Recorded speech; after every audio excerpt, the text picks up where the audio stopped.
Hello everyone, আজকের এই ভিডিওটিতে আমি আপনাদের সাথে বেস্ট একটি ভিপিএন অ্যাপ্লিকেশন শেয়ার করব। আপনারা আমার মোবাইল স্ক্রিনে লক্ষ্য করলে দেখতে পারবেন এই ভিপিএন অ্যাপটির নাম হচ্ছে TapByte Net Proxy। এবং যদি আপনারা প্লে স্টোরে এসে এই অ্যাপটির ডাউনলোডের দিকে লক্ষ্য করেন তাহলে দেখতে পারবেন এই অ্যাপটি ইতিমধ্যে 10 মিলিয়নেরও বেশি মানুষ ডাউনলোড করেছে। তো অ্যাপটিকে যখনই আপনারা ওপেন করবেন তখন জাস্ট অল্প একটু লোডিং নেবে, তারপর সরাসরি অ্যাপটি ওপেন হয়ে যাবে। অ্যাপটিকে ওপেন হওয়ার পর আপনারা একেবারেই সাদামাটা ইন্টারফেস দেখতে পারবেন এবং এই দিকে প্রথমেই উপরে লক্ষ্য করলে একটা অপশন পাবেন লোকেশন। এইখানে টাচ করে আপনারা লোকেশন সিলেক্ট করতে পারবেন। তো এখানে দেখেন কি কি নেটওয়ার্ক রয়েছে। প্রথমে রয়েছে ইউনাইটেড স্টেটস, দেন এখানে নিচের দিকে আসলে আপনারা কানাডা পাবেন, দেন ইউনাইটেড কিংডম পাবেন।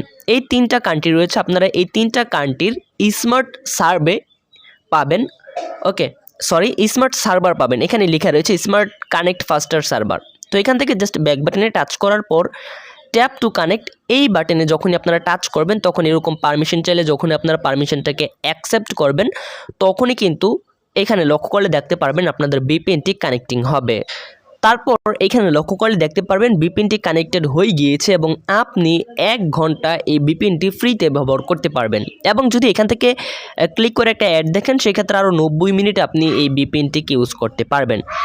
তো আপনি যদি চান এই ভিপিএনটিকে ডিসকানেক্ট করতে সেই ক্ষেত্রে শুধুমাত্র এখানে ট্যাপ টু স্টপ নামক যে বাটনটি রয়েছে এখানে টাচ করবেন। এখানে টাচ করলে আপনার ভিপিএনটি ডিসকানেক্ট হয়ে যাবে।